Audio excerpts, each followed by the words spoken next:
It was almost 2:40 in the morning when Ben Harris pulled his bus into the last stop, a lonely stretch of road at the edge of town where the pavement met the pines. The streetlight there was old, its bulb flickering weakly, casting a circle of gold against the falling snow. And that's where he saw it. The wolf. It stood perfectly still beneath the lamp, tall and gray, its fur silvered by the winter light. The snow drifted around it like ash. It didn't growl or run, it just watched him, calm, unafraid. For a moment, Ben froze behind the wheel. He wasn't sure if it was real, maybe just the long night shifts playing tricks again. But then, it turned its head, slightly ears twitching toward the hum of the bus engine, alive, alert, aware. Every instinct told him to close the doors, to pull away and not look back. But something stopped him. Maybe it was the quiet, or the way its eyes, golden and steady, didn't hold fear or threat. Just a kind of weary knowing. He stayed there for nearly a minute. Both of them caught inside that fragile silence. One man inside the light, one creature standing at the edge of it. When he finally eased the bus back into gear, the wolf stepped backward into the trees. The light swallowed the snow again. And just like that, it was gone. Ben didn't tell anyone. Not his supervisor, not the mechanic he shared coffee with at 3 a.m. He knew what they'd say. "You've been working too many graveyard shifts." But the next night, it happened again. And the night after that. Always at the same place. Always under the same lonely streetlight. After a while, he stopped being afraid. Sometimes he'd talk quietly through the open window. "Long shift tonight, huh?" he'd mutter, half smiling. "You and me both." He didn't expect an answer, of course, but there was something comforting in saying the words out loud, as if the forest was listening. The wolf never came closer, never crossed the curb, never showed its teeth. It simply stood there, still and patient, like it understood that this was all it could share with him, a few quiet minutes in the middle of the night. For months, the routine continued. Snow gave way to frost, frost to slush, and still, every time he pulled in, it was there. It was strange, but also somehow right.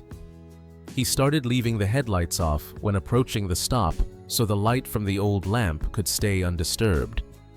The sight of the wolf waiting under it became a part of his shift, as natural as the hiss of the brakes or the hum of the heater. Some nights, when the road was empty and the snow fell soft as dust, Ben found himself thinking, maybe we're both just looking for a little warmth in the cold. He never reached for his phone, never took a picture. Something told him that if he tried to capture it, he'd break whatever quiet understanding they had. And so he simply drove night after night to that same stop at the end of the line, where the light barely touched the darkness, and a lone gray wolf waited just outside of it. He didn't know it yet, but one night that wolf would change everything. The days for Ben Harris all looked the same. He'd wake just before noon, fix a pot of weak coffee, and sit by the small window of his trailer, watching the wind stir through the pines behind the lot. His house was simple, a single-story trailer near the edge of town, cluttered with old bus schedules, mugs that never quite matched, and a half-finished puzzle spread across the dining table. There were photographs on the fridge, one of his late wife taken years ago in front of a mountain lake, and another of his daughter Emily holding her first fishing rod. Ben still talked to both sometimes, not out loud, just in his head, while making coffee or folding laundry. Life had become quiet, predictable, even comfortable in its solitude. But ever since that first night when he saw the wolf under the streetlight, something in his routine had shifted slightly, but unmistakably. He started looking forward to that stop. At 2:30 a.m., while most of the town slept, Ben would steer the bus through the final stretch of his route. The streets were empty, lined with snowbanks, the world silent except for the low growl of the diesel engine. He'd slow down as the last lamp came into view, the one at the end of County Road 9, and squint through the frosty windshield, searching for a gray shape in the distance. Sometimes it was there, standing like a statue under the dim light. Sometimes it wasn't, and he'd feel an odd, quiet disappointment, the same feeling you get when an old friend cancels plans at the last minute. He never told anyone about the wolf. The guys at the depot wouldn't understand. They liked to joke about hunters' traps and putting the fear of God into animals that got too close. Ben didn't see the world that way anymore. He'd seen enough loss to know that fear rarely fixes anything. One evening, while refueling the bus, he overheard two drivers talking. "They're saying wolves are back in Colorado now. Saw one near the interstate. Yeah, the wildlife people reintroduced them. Folks ain't happy." Ben said nothing. But later, as he sat behind the wheel, he thought about that. Maybe this wolf wasn't lost at all. Maybe it was one of those returning, finding its way home to land that used to belong to its kind. That idea made him strangely proud. Over the next few weeks, the sightings became routine. The wolf never came closer than 30 feet, never crossed into the road. It only stood there, a silent witness to Ben's nightly arrival. One night, after finishing his route, he parked the bus at the terminal, poured the last of his coffee, and opened the old wildlife manual his wife once used when she volunteered at a nature center. He read that wolves communicate in complex ways, through posture, gaze, even silence. He smiled. "Guess that explains it," he murmured. "You've been talking all along." Sometimes he wondered why the wolf stayed in that one spot. Was it drawn to the light? The sound of the bus? Or maybe like him, it just needed something familiar in the long, empty nights. He began to imagine its story. Maybe it had lost its pack. Maybe it was searching for something too. There was comfort in that thought, the idea that two solitary souls could share the same piece of night without breaking it. One early morning, as snow began to fall again, Ben pulled up to the stop and rolled his window halfway down. The air was cold enough to sting, but he didn't mind. The wolf stood there calm, almost curious. "We keep meeting like this," he said quietly, smiling. "I guess we're both creatures of habit." The wolf tilted its head slightly, as if listening. For a moment, the streetlight flickered and the snow thickened, and the line between man and wild blurred just for a heartbeat. Then, as the first hint of dawn painted the horizon pale blue, the wolf turned and disappeared between the trees. Ben sat there a long while, the engine idling softly. The world felt still and strangely full. He didn't know it yet, but that night would be one of the last calm nights before everything changed. The snow that week was heavier than usual.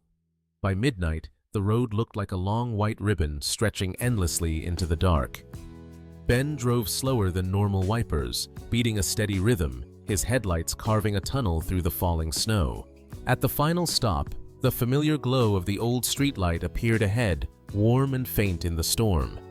He smiled to himself. He didn't expect to see the wolf tonight. The cold was brutal, the wind sharp enough to slice through bone. But when he pulled in there, it was standing right under the light, its fur dusted in snow, still and calm as ever. Ben turned off the engine, listening to the hum fade into silence. For a while, he just sat there watching the snow swirl around them both. The world felt impossibly quiet, no traffic, no sound but the wind. He reached for his thermos, then his old leather wallet slipped from his jacket pocket and fell onto the bus floor. He didn't notice, not in that dim light, not with the snow tapping softly on the windows. When he finally finished his route and parked back at the depot, the seat beside him was empty, and so was his pocket. His heart sank. Inside that wallet wasn't much money, but it held something far more important, an old photograph of his wife folded and worn from years of keeping it close. He retraced his steps, turned on his flashlight, checked under the seats, under the pedals, nothing. The next morning, when the storm cleared, Ben drove back to the stop on his own time.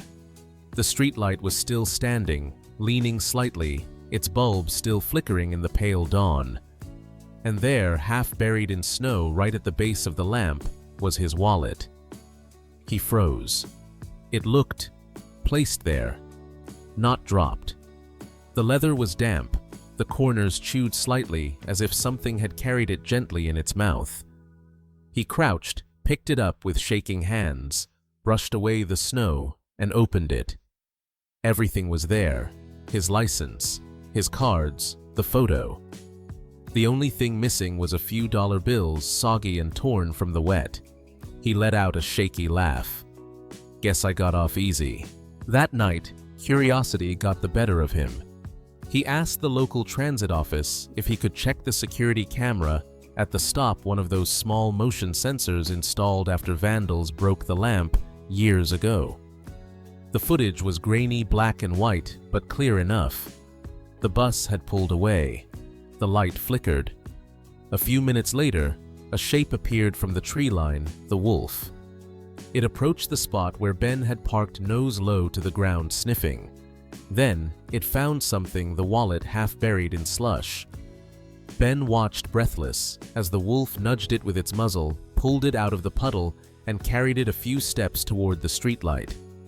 It dropped it neatly at the base of the pole, sniffed once more, and stood there a moment, looking into the darkness where the bus had gone before walking back into the woods. Ben replayed the clip 3 times, then again.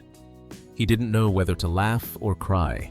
When he told the other drivers at the depot, they chuckled. Must have smelled the leather. Probably thought it was food. You sure it wasn't a raccoon? Ben just smiled, pocketing the wallet. He didn't argue. Some things didn't need explaining. That night when he pulled into the stop again, the streetlight glowed steady for the first time in months. No flicker, no hum. The wolf wasn't there. But Ben still rolled down his window, the cold biting his cheeks, and whispered into the quiet, "Thanks for looking out for me." A gust of wind swept across the road, rustling the snow-covered pines. And somewhere far off in the forest came a soft, distant howl, not loud, not wild, just a sound like acknowledgement. He smiled. For the first time in a long while, he didn't feel alone. Word about Ben's story spread faster than he expected. It started small, a casual conversation over coffee at the depot, a half-joking remark from a coworker. "Hey, we got a wolf chauffeur now," but before long, someone mentioned it at the diner, and then someone else posted a clip of the grainy security footage online. By the end of the week, half the town had seen it. The video was only 15 seconds long, the wolf stepping into frame, sniffing the ground, dragging the wallet, gently placing it under the streetlight. The lamplight flickered once, then steadied as if holding its breath. It wasn't spectacular. No drama, no background music, just quiet proof that something rare, something unexplainably kind had happened in the middle of the night. At first, the reactions were predictable. "It's just instinct," one man said. "Probably smelled food." "Yeah, right," another added. "A wild wolf playing Good Samaritan. Come on." But there were people who didn't laugh. A woman from the library commented online, "Maybe it wasn't instinct. Maybe it's awareness. Maybe we've forgotten the difference." Ben didn't care about debates. He wasn't chasing fame or theories.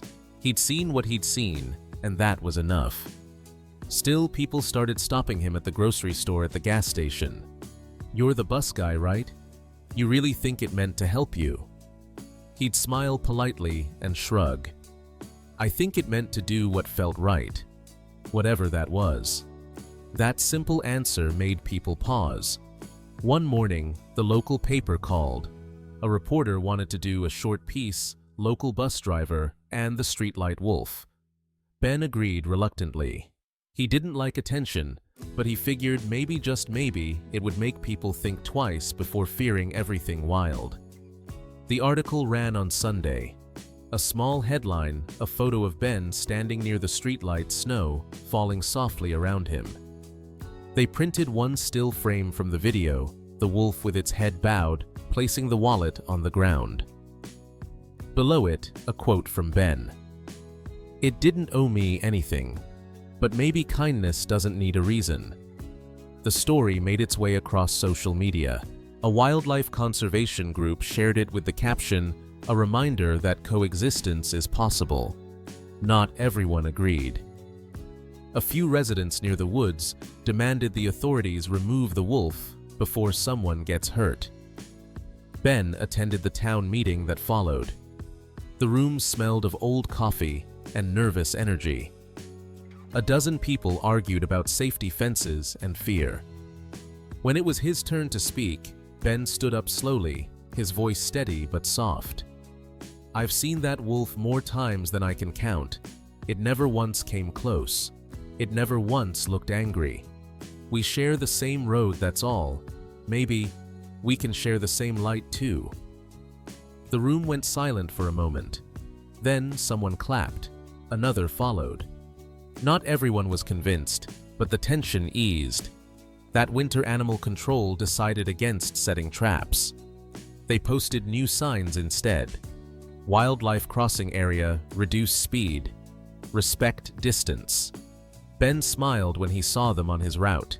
The world didn't change overnight, but something had shifted subtle quiet, like a thaw under the snow.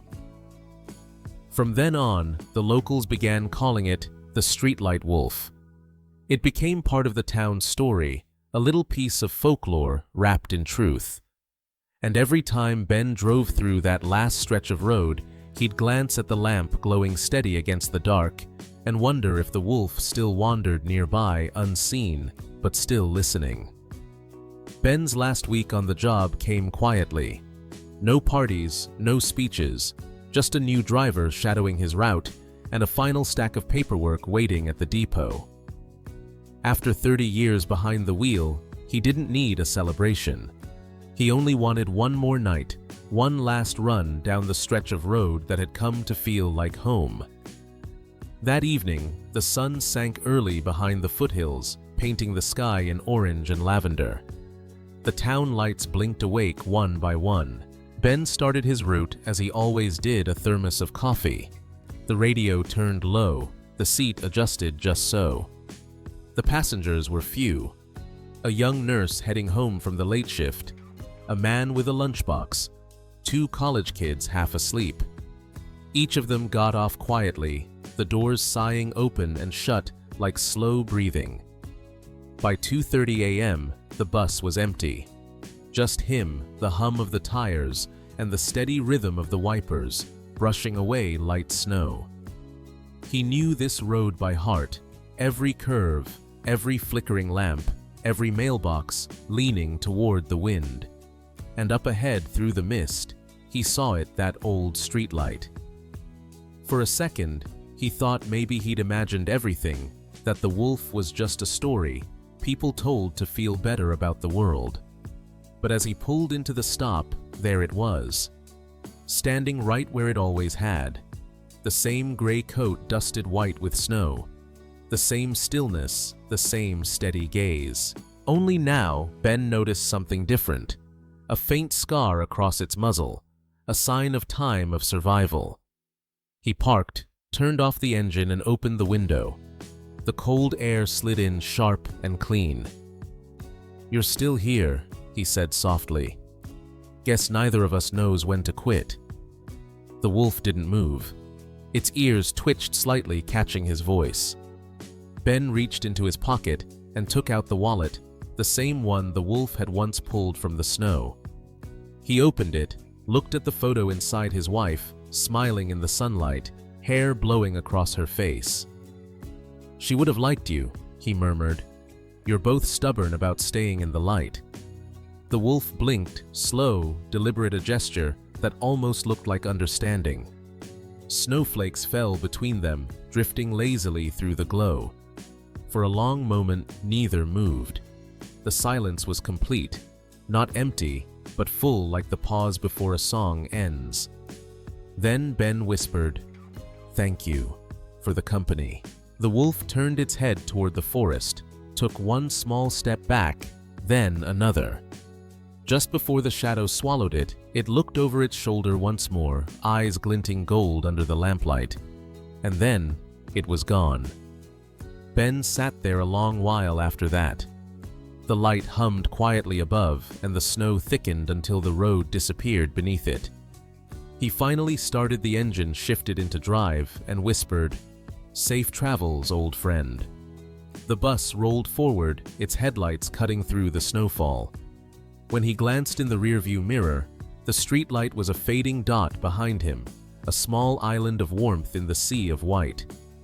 2 days later, Ben retired. He moved to his daughter's house near Denver, traded night roads for morning walks and the smell of brewing coffee. But every now and then, when he'd step outside before dawn, he'd listen. Really listen to the silence beyond the city. And once, just once, he thought he heard it again, a soft, distant howl carried on the wind. He smiled, eyes closed, coffee steaming in the cold air. Somewhere out there under another streetlight, the wolf was still watching. Spring came early that year.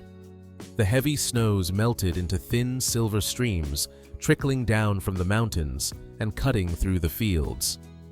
The air smelled of pine and wet earth again. Ben had been retired for almost 3 months. His days now started with the sun instead of the moon. He took morning walks, tended to the small garden behind his daughter's house, and sometimes drove her old pickup truck into town just to have coffee at the diner. The new driver on Route 17, a kid half Ben's age, occasionally stopped by for advice. One morning, he brought a folded newspaper and laid it on the counter. "Hey, Mr. Harris," he said, "you might want to see this." The headline read, "The Streetlight Wolf Returns."